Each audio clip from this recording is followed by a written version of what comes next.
Didn't get the promotion you thought you deserved? What do you do next? Well, firstly, I want to acknowledge that it hurts. It makes you ask questions like, am I really good enough? Why didn't I get that promotion? And you can go into that space of questioning self-worth. And naturally, the impulsive reaction we have is, I'm going to leave. I have done that.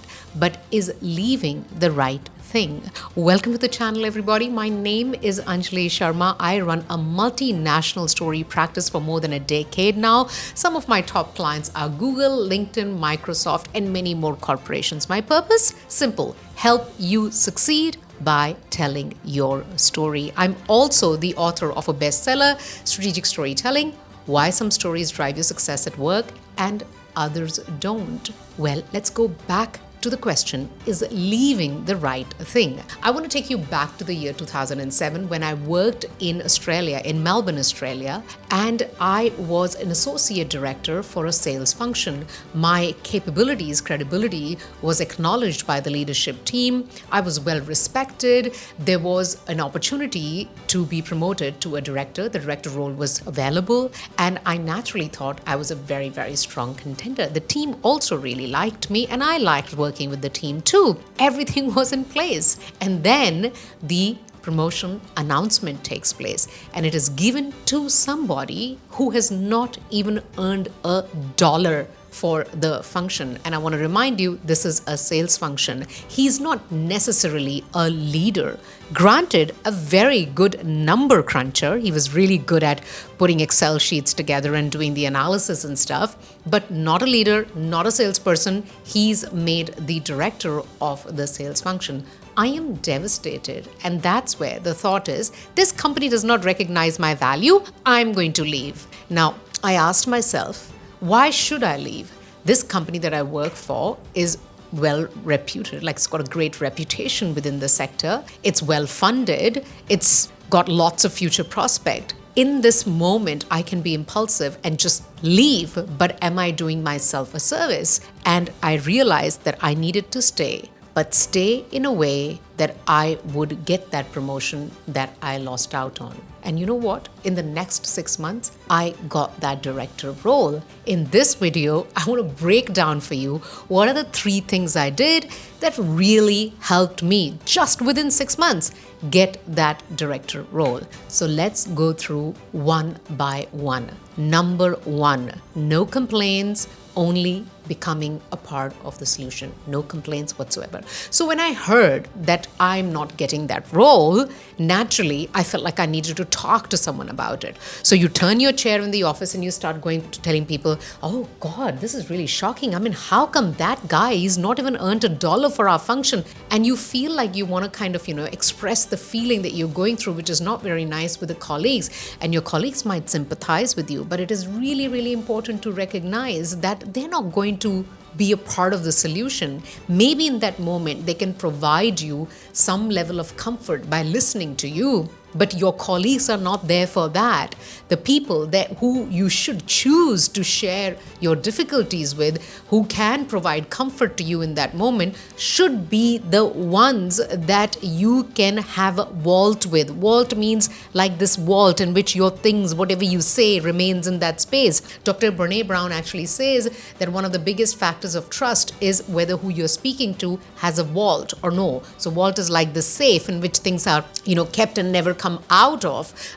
These people who you express your difficulty to are also some people who can further in future be asked their opinion about you. How do you regulate your emotions? Do you have the leadership capabilities or no?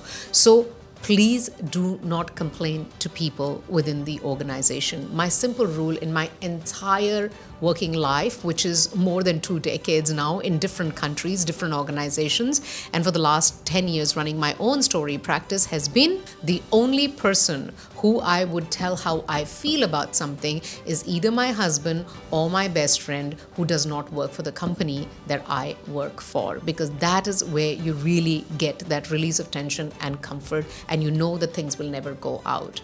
That's number one. So I did not complain to anyone.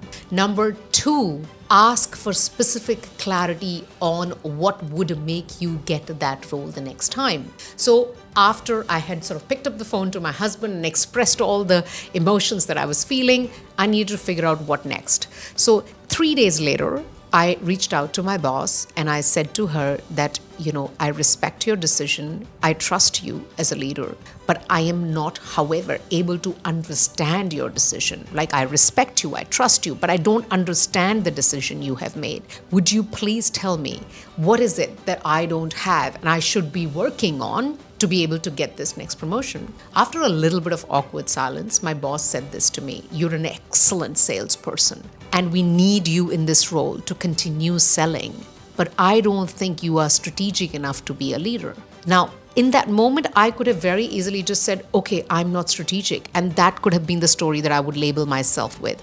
But it is really important to critically think that through and have the wisdom to ask your boss, could you give me an example of how strategic thinking has been displayed by the person who got promoted? And when I asked that question, again, there was a little bit of silence because she also had to think. So then she said to me, "So every time there is a discussion about product pricing, this person who got promoted has a really good point of view, wherein the only figures you talk about in the meetings are the sales figure. So he is strategic, you are really good in sales, and we need him to lead, to structure the strategy, whilst you can go and do the job of getting the sales." And I thought to myself that what she's saying is that strategy in a company is often associated not to people who can sell, even though there's a lot of strategy that is involved in that, is associated to people who can look at the data, analyze the data, and give a point of view. So I doubled down on that. Not only I brought in the maximum sales figures, I also started giving strategic inputs in the meeting. And every time I did that, I would look towards her in the meeting and I would say, as you mentioned, I'm trying to develop my strategic thinking, so that it was a reminder for her that I am truly working on the area that she has actually highlighted for me.